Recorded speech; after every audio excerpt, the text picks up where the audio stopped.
रुँदै रुँदै करिडरमा बच्चा जन्माइरहेका हुन्छन्। अब बाबुरामजी अहिले भन्नुहुन्छ मलाई लज्जा बोध हो, ढिलो भएन? गाड्दिन चाहन्छन् के चिहान पुर्न चाहन्छन्। हजुर म पूर्व लडाकु हुँ अनि यहाँ माओवादीहरूले देख्यो भने कुटलान् कि भनेर डराएको पो भन्छ घाँटे केटो त।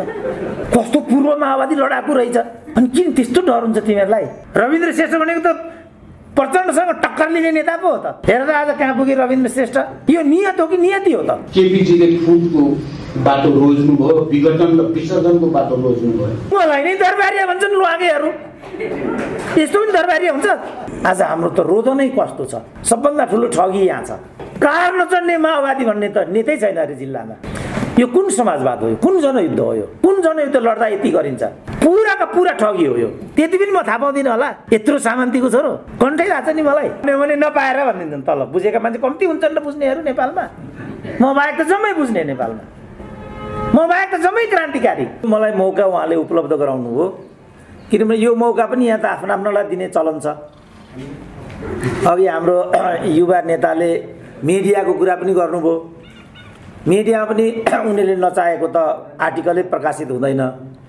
मिडियाको इतिहास पनि छोटो त छैन फेरि। त्यसकारण जसलाई हामीले लोकतन्त्रको रूपमा अभ्यास गरेका छौँ, साह्रै ठुलो चुनौतीको प्रश्न त्यो छ। हामी आफूप्रति त इमान्दार हुनु पर्यो नि। जस्तो उदाहरणको लागि हाम्रो आहुतिजी त कुनै नयाँ नेता त होइन। हाम्रो पिटरजी यहाँ हुनुहुन्छ, उहाँ पनि कुनै नयाँ नेता त होइन, पुरानै नेता, वरिष्ठ नेता हो। कतिलाई म चिन्दिनँ होला। यहाँ एक से एक वरिष्ठ नेताहरू यहाँ पनि हुनुहुन्छ होला। आहुतिजीले के भनेर जानुभयो भने नेपालको इतिहासमा राज संस्थाको के योगदान छ र? त्यो त ठुलो चुनौती हो नि। जुन राज संस्थाले यो देश बनायो त्यो राज संस्थाको कुनै योगदान छैन भन्नु त सानो हिम्मत हो र? मेरो बाबुको मलाई बनाउने योगदान छ कि छैन? माइनस मेरो बाबु, मेरी आमा, मेरो के अस्तित्व छ? आमा बुवाले यो रगत दिनुभयो, यो ज्यान दिनुभयो, यो शिक्षा दिनुभयो, त्यसपछि म हुन सकेँ नि त। तर मेरो बाबु कति क्रान्तिकारी थिए होला? मेरी आमाले त क्रान्तिको कुरा सुनेकै थिएन होला। त्यस्ता प्रतिक्रान्तिकारीहरूले आहुति जस्तो क्रान्तिकारी छोरा जन्माउनु कतिको उचित हुन्छ? यही हो नि त प्रश्न। त्यसकारण लेनिनले भन्नुभयो पिटर द ग्रेट, माओले भन्नुभयो चाइङ द ग्रेट। चाइङ किङ जसको नाममा चाइना भन्ने देशको नामाकरण भएको छ र त्यो देशको निर्माण भयो जहाँ उहाँहरूले क्रान्ति गर्नुभयो, कम्युनिस्ट पार्टीको स्थापना भयो। यसलाई कसरी हेर्ने भन्ने प्रश्न हो। अब नेपालमा पृथ्वीनारायण शाहले जो अभियान चाले त्यो कस्तो अभियान हो? कतिको विचारमा गोर्खा साम्राज्यको विस्तार हो, कतिको विचारमा यसले हाम्रो राज्य खाइदिइसकेको छ, त्यसकारण उसको अभियान खुनी हमला हो। त्यसो भने बेलायत कसरी बनेको? जर्मनी, इटाली कसरी बनेको? नजिकको भारत कसरी बनेको? हाम्रा नेताहरू मैले देख्दा इतिहास बुझ्न र व्याख्या गर्नमा चुकेका हुन्। जे आहुतिजीले भन्नुभयो त्यहाँ चुकेका होइनन्। जस्तो प्रचण्डकै कुरा गर्दा प्रचण्ड एउटा अवधिसम्म सही नियतले क्रान्तिमा होमेको भन्ने छ। 57 साल होला, 60 साल होला, 52 सालदेखि त्यो अवधिसम्म उहाँ सफा नियतले क्रान्तिमा होमिएको भन्ने छ। त्यसपछि उहाँले नियत बदल्नु भएको भन्ने छ। त्यसकारण उहाँले के भन्नु भने नियतै गलत थियो भन्ने कुरा म मान्दिनँ। तर मेरो विचारमा काहीँ न काहीँ उहाँहरूले नियत बिगार्नु भएको छ। उदाहरणको लागि एउटा कार्यक्रममा म प्रचण्डसँग आफै वक्ता थिएँ। त्यहाँ उहाँले के भन्नुभयो भने यो नेकपाको एकीकृत सम्बन्धी जो ड्राफ्ट गर्ने कागज थियो त्यो कागजको ड्राफ्ट नै आहुतिजीले गर्नुभएको। तर भोलिपल्ट एउटा यस्तो प्रसङ्ग पर्यो, खालि व्यक्तिगत प्रसङ्ग, त्यसपछि उहाँले त्यो एकता त्यो ड्राफ्टमा आफूले भने जस्तो कुरामा संशोधन गरियो कि अरू केही कुरा भयो र उहाँ वैज्ञानिक समाजवादी पार्टीतिर लाग्नुभयो त? एउटा दृष्टान्त मात्रै हो। आज आहुतिजी भएको हुनाले त्यसपछि कमलजी जस्ता युवाहरू विकल्पको खोजीमा निस्किनु भएको छ। मैले उहाँलाई बुझेको चाहिँ त्यहाँ हो। जनयुद्ध लडेर आउनु भएको होला। हिजो एउटा भाइले यहाँ भेट्यो मलाई बागबजारमा, पारीपट्टि रहेछ, आयो, डाक्टर साहेब हजुरले त जे भए पनि यस्तो कुरा भन्यो, पल्याक पुलुक हेऱ्यो। किन पल्याक पुलुक हेरेको तिमीले भने मैले, हजुर म पूर्व लडाकु हुँ अनि यहाँ माओवादीहरूले देख्यो भने कुट्लान् कि भनेर डराएको पो भन्छ गाँटे केटो त। कस्तो पूर्व माओवादी लडाकु रहेछ अनि किन त्यस्तो डर हुन्छ तिमीहरूलाई भन्दा, होइन हजुर एकदम आलोचनात्मक बोल्नुहुन्छ, सुरेन्द्र केसीसँग भेट्ने भनेर हामीलाई ब्ल्याक लिस्टेड गरिदिन्छन्, त्यसकारण हामीलाई खतरा हुन्छ हजुर। हाम्रो त के समस्या छ र, मसँग लड्दा लड्दैको, मोर्चामा लड्दा लड्दैको एउटा साथी घाइते अवस्थामा नै मलेसियामा काम गर्दैछ डाक्टर साहेब। आज हाम्रो त रोदनै कस्तो छ त्यो लडाकुले भनेको। अब प्रश्न आयो ती लडाकुहरूले किन जनयुद्ध गरेका थिए? प्रश्न आयो नि, भ्रममा उनीहरू आबद्ध भएका थिए, सचेतनतापूर्वक आबद्ध भएका थिए। माओवादी जनयुद्ध विचलन गरेको हो कि होइन? हो भने तिनीहरू के भन्छन्, होइन भने हाम्रो आवाज ठुलो किन छ? किन डराउनुपर्छ सुरेन्द्र केसीसँग? मैले मेरो व्यक्तिगत कुराको लागि हिसाब किताबको आवाज उठाएको हो र? किन मूल्याङ्कन हुँदैन त फेरि हाम्रो आवाजको? त्यसको खोजी उहाँले यो किताब मार्फत गरेको होला भन्ने मेरो ठम्या चाहिँ त्यो छ। मैले त्यसरी बुझेको छु। अब शास्त्रीय रूपमा भन्ने हो भने त, पुस्तकको शीर्षकबाट नै भन्ने हो भने त वास्तवमा सेन्स आउँदैन। किनभने लोकतन्त्र भनेको के हो भन्ने प्रश्न महत्त्वपूर्ण हुन्छ। के हो त लोकतन्त्र भनेको? के र लोकतन्त्र भन्ने? त्यो कुरा उद्घाटित भयो जस्तो मलाई अहिले पनि लागेन। त्यसकारण लोकतन्त्र निरपेक्ष हुँदैन, यो सापेक्ष कुरा नै हो। आफ्ना लोकतन्त्र हुन्छन्। पञ्चायतको निर्दलीय लोकतन्त्र थियो, त्यसपछि संसदीय लोकतन्त्र आयो, यो समाजवाद उन्मुख लोकतन्त्र भन्ने कुरा छ। त्यो समाजवाद उन्मुख लोकतन्त्र भनेको चाहिँ कस्तो हुन्छ? सबभन्दा ठुलो ठगी यहाँ छ। समाजवाद पनि सापेक्ष नै हुन्छ कि पुँजीपतिहरूको समाजवाद हुन्छ कि तल्लो वर्गको समाजवाद हुन्छ? कुनै अर्को समाजवाद हुँदैन त्यहाँ। लोकतन्त्र पनि त्यही हो। पञ्चायतको लोकतन्त्र 2224 राजा महाराजाहरूको, दरबारियाहरूको, एक खालका पुँजीपतिहरूको त्यो प्रजातन्त्र थियो पञ्चायतको प्रजातन्त्र। त्यसपछिको प्रजातन्त्र अर्को खालका मान्छेहरूको प्रजातन्त्र हुन पुग्यो। अहिले बाबुराम प्रचण्ड, केपी ओलीहरूले भनेको लोकतन्त्र चाहिँ कुन चाहिँ किताबमा पर्छ त? यो हो प्रश्न। यसको उत्तर नदिनेले यहाँ आएर कम्मर मर्काउनुको केही पनि अर्थ छैन। कम्मर मात्रै मर्काएर हुन्छ? कतिचोटि मर्काए मान्छेले कम्मर। मुख्य कुरा त नतिजा चाहियो। तिमी के भन्छौ, के स्पष्टीकरण दिन्छौ त्यो होइन। मुख्य कुरा तिमीले के दियौ त्यो चाहिँ हो। के दियौँ त हामीले जनतालाई? भारी बोक्ने जनतालाई के दियौँ? मजदुरलाई के दियौँ? किसानलाई के दियौँ? लडाकालाई के दियौँ? दिदीबहिनीहरूलाई के दियौँ? के दियौँ त हामीले उनीहरूलाई? आजसम्म हामीले ढाँट्यौँ, आजसम्म ठग्यौँ। अब त्यो सम्भव छैन। अब आफ्नो किता क्लियर गर्नुपर्छ। अब त्यो वैज्ञानिक समाजवाद भनेर, प्रजातान्त्रिक समाजवाद भनेर, नौलो जनवादी क्रान्ति भनेर, पुरानो जनवादी क्रान्ति भनेर, समाजवाद उन्मुख भनेर हुँदैन। अब मान्दैन मान्छेले। हिजो एउटाले भन्दै थियो जिल्ला तहमा कुनै एउटा जिल्लाको, यहाँ माओवादीको त अघिवाला भइदिएको भए स्वाद पर्थ्यो, किन उहाँहरू त अरूको कुरा सुन्नेवालै होइन। एउटा जिल्लाको तहको कार नचढ्ने माओवादी भन्ने त नेतै छैन अरे जिल्लामा। यो कुन समाजवाद हो? कुन जनयुद्ध हो यो? कुन जनयुद्ध लड्दा यति गरिन्छ? मैले 37 वर्ष पढाएँ युनिभर्सिटीमा।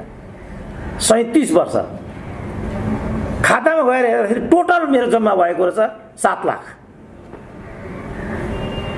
अर्को 7 लाख जोडेर छोरीको बिहा गरेँ, सर्वहारा भएँ। मलाई नै दरबारिया भन्छन् लुवागेहरू। यस्तो पनि दरबारिया हुन्छ? यो सब कुराको फोरफारक गर्ने समय आएको छ अहिले। पुराका पुरा ठगी हो यो, पुराका पुरा। र कुन मञ्चमा कुन भाषामा कोसँग कहिले यो विषयमा डिबेट गर्ने भन्ने भने म तयार छु। पुराको पुरा ठगी हो यो। कमी कमजोरी त काहीँ पनि हुन्छ नि, ममा छैन र। यहाँ कमी कमजोरी मात्रै होइन, आउतीभन्दा त माथिल्लो तहको नेता होला बाबुराम, उहाँले अस्तिको दिन भन्नुभयो राज संस्थाको पनि यो देश बनाउन योगदान छ, उसलाई पनि स्पेस दिनुपर्छ, नत्र देश नबच्ने भयो। दिल्लीमा जानुभयो अपरेसन गर्न, उहाँलाई लज्जा बोध भयो। आज आएर तपाईँलाई थाहा छ यो 10 वर्षमा स्वास्थ्य उपचारको लागि मात्रै नेताहरूले 5 अरब रुपियाँको सुविधा लिएको छ। एउटै नेताले 32 करोड, सबभन्दा तल नारायण काजी श्रेष्ठ 35 लाख, सबभन्दा माथि केपी ओली 32 करोड। तर उहाँहरूले वीर अस्पताललाई कहिले पनि व्यवस्थित गर्नु भएन। एउटा नयाँ अस्पताल बनेको छ भने यहाँबाट उठेर मलाई कसैले भनिदिए हुन्छ कुन चाहिँ अस्पताल हो त्यो?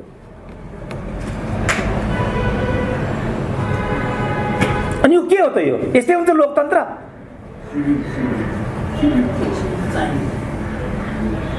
कुन चाहिँ अरे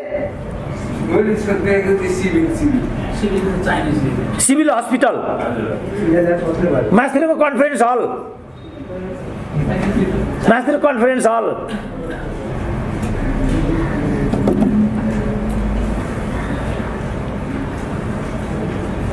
कोभिड टेस्ट गर्ने टेकुको जस्तो अस्पताल एउटा पनि रहेनछ भन्ने कुरा पुष्टि भयो।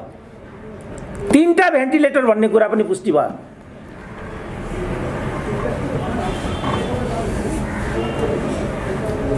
पूर्व पश्चिम राजमार्ग नबनेको भए कि तपाईँहरू हाम्रो बिचमा परिचय हुने थिएन। कोदारी राजमार्ग नखोलेको भए कि विकल्प बन्ने थिएन हाम्रो। पृथ्वी राजमार्ग राजाहरूले नै बनाएको हो। ठिक छ, उनीहरूको व्यवस्था निरङ्कुश थियो, त्यो म मान्छु। तर निरङ्कुशताको अतिरिक्त राष्ट्र निर्माणमा कुनै विगतले योगदान गरेको छ भने इतिहासमा त्यसको के स्थान हुन्छ? नेताहरूले यो बारेमा प्रश्न हुनुपर्छ। अब राजाहरू ऐयासी हुन्छन् भनियो, राजाहरूमा भ्रष्टाचार हुन्छ भनियो, राष्ट्रिय सम्पत्तिको दुरुपयोग हुन्छ भनियो। त्यसो भने 30 वर्षमा त्यस्तो सम्पत्तिको दुरुपयोग कति भयो? यो 30 वर्षमा कति भएन? हिसाब गरौँ न। को मसँग डिबेट गर्न आउने? यी पनि डिबेट गर्न आयो हुन्छ। ल, स्वास्थ्य उपचारकै कुरा गरौँ। राजाहरूले टोटल 250 वर्षमा 8 करोडभन्दा माथि 1 रुपियाँ पनि खर्च गरेको रहेछ भने त्यो पैसा कुन हो? यदि पत्ता लाग्यो भने त्यो पैसा म घर घरमा तिर्दिन्छु। अहिलेको नेताले, कुनै पनि नेताले 1 रुपियाँ पनि, इभन ए सिंगल पेनी गोजीबाट खर्च गरेको छैन। यदि यो पुष्टि भएन भने म आफ्नो डिग्री च्यातेर फालिदिन्छु। वीर अस्पतालमा नेताहरूको लागि अलग कक्ष छ। वीर अस्पतालमा त्यो कक्षमा आजसम्म एकजना नेता उपचार गराउनु गएको छैन र त्यहाँ जाडो लागेको छ। माथि दिदीबहिनीहरू करिडोरमा सुत्केरी अया या भन्दै रुँदै रुँदै करिडोरमा बच्चा जन्माइरहेका हुन्छन्। वीर अस्पतालको कुरा हो यो। 1 रुपियाँ पैसा माधव कुमार नेपाल जम्मा एकपल्ट जानुभएको छ। त्यहाँ 7,000 को बिल आएको छ। त्यो बिल पनि राज्यले तिरेको छ।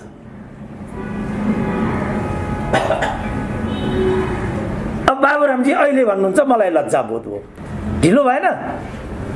किनभने राजाले शासन गरेको पनि 29 वर्ष हो, हामीले शासन गरेको पनि त्यही 29-30 वर्ष हो। त्यसकारण हामी इमान्दार हुनुपर्छ। इमान्दार नहुनु आजको महत्त्वपूर्ण पक्ष हो। र यी युवाहरू, यस्ता युवाहरू, मैले चाहिँ उहाँको किताब पढ्दाखेरि मलाई प्रसन्नता कहाँ भएको भने, किन मैले त प्रशस्त पढाएँ होइन, मलाई आफ्नो लेभलको बारेमा पनि थाहा छ। म कति के बौद्धिक धरातलमा छु भन्ने मलाई राम्रोसँग थाहा छ।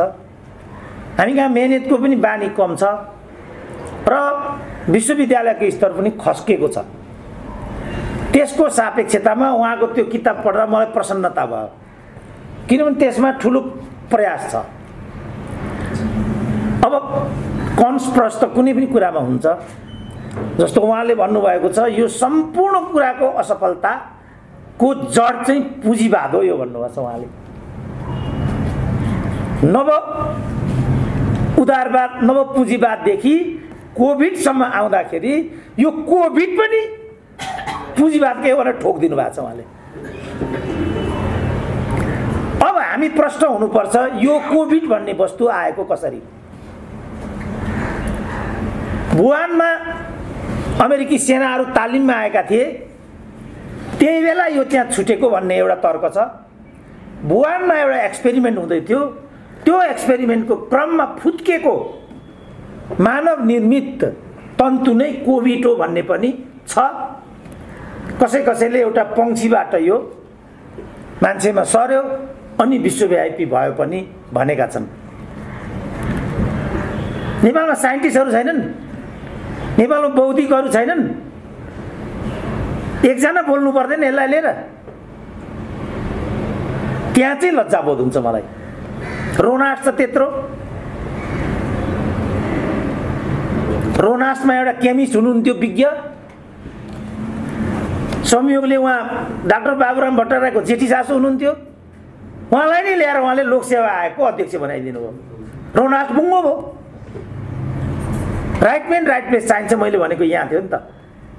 आफू हुनु नपाएर भन्दै लालबुजा कटोरले कुरै सिद्धिको थिएन, त्यो कुरा आफूसँग सम्बन्धित थिएन। यो मलाई थाहा छैन पैसा नतिरी पद पाइँदैन भन्ने कुरा, मलाई थाहा छैन पद पाउन जेठी सासू हुनुपर्छ भन्ने कुरा। त्यसो भने काङ्ग्रेसको लोकतन्त्र र माओवादीको लोकतन्त्रमा कहाँ अन्तर पर्यो मलाई भनिदिनु त? उही जेठी सासू, उही साली, उही भान्जी, उही पुत्ने छोरो, उही मित छोरो, उही बुहारी, उही छोरी भयो, त्यत्रो जनै त किन गर्नु पर्यो भाइ? हो बोल न यार, कुछ त बोल। म एउटाले सक्छु, अब घाँटी दुखिसक्यो। मलाई अलिकति शक्ति चाहियो। मैले भनेको यो हो।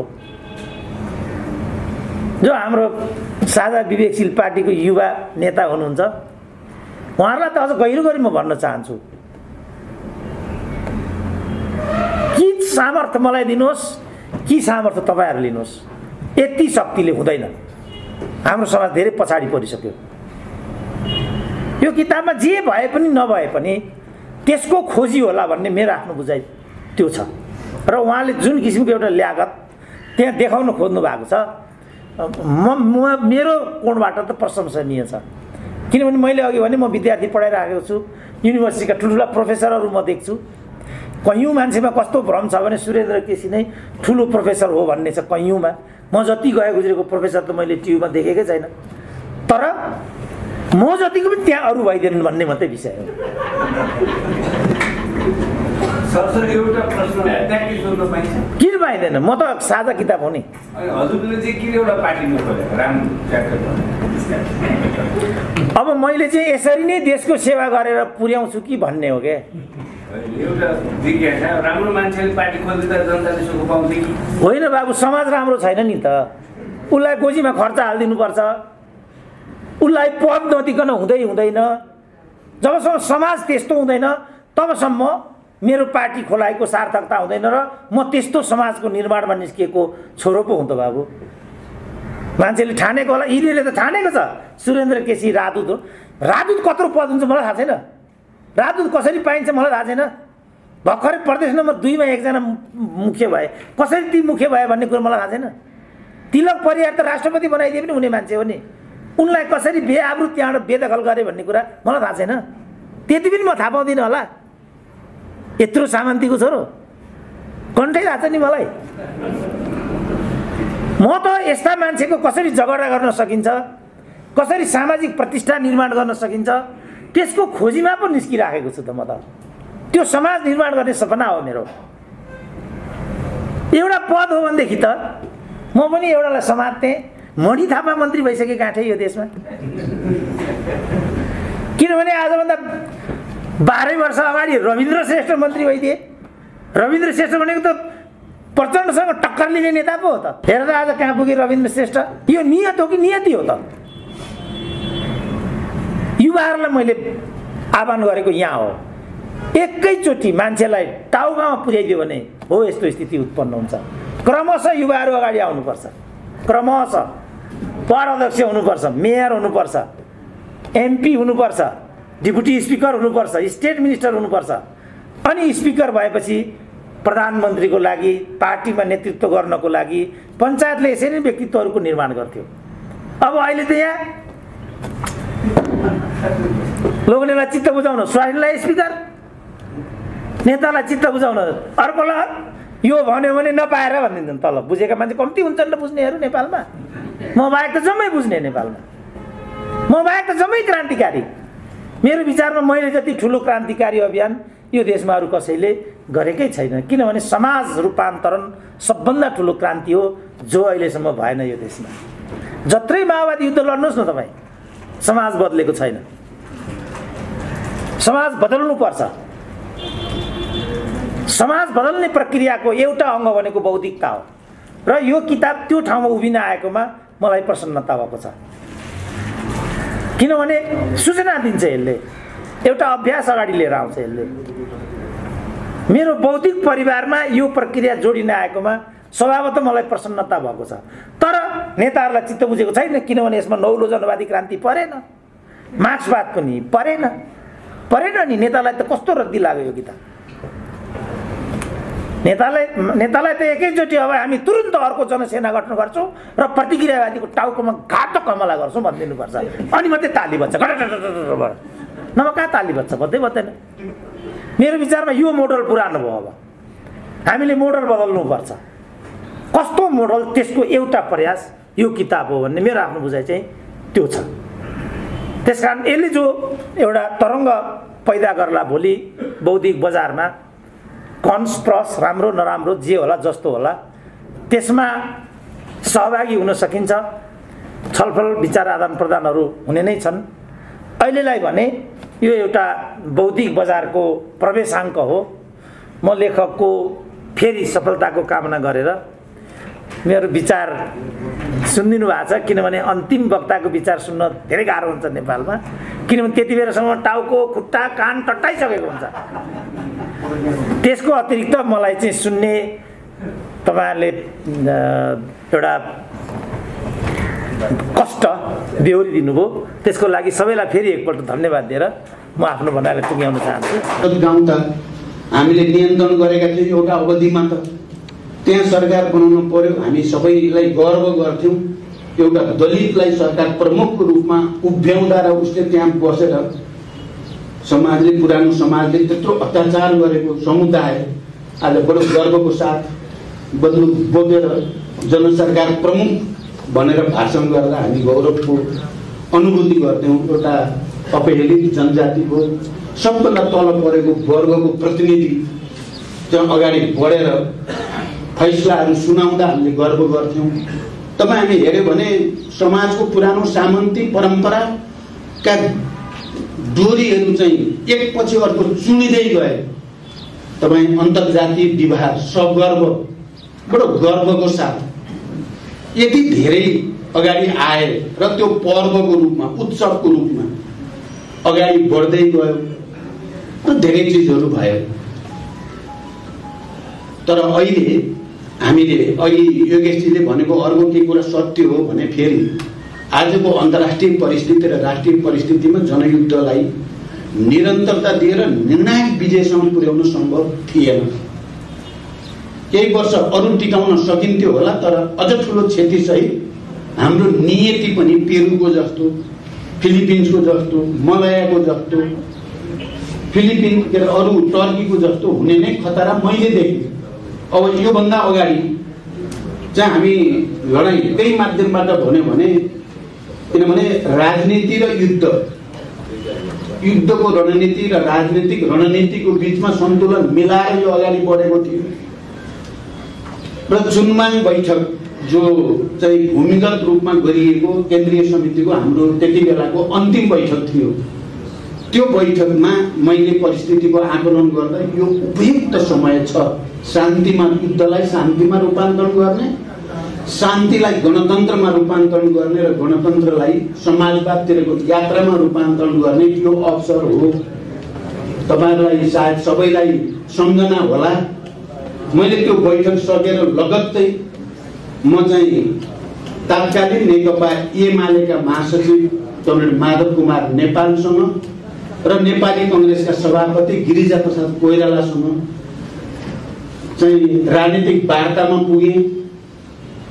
त्यहाँ वार्ता भयो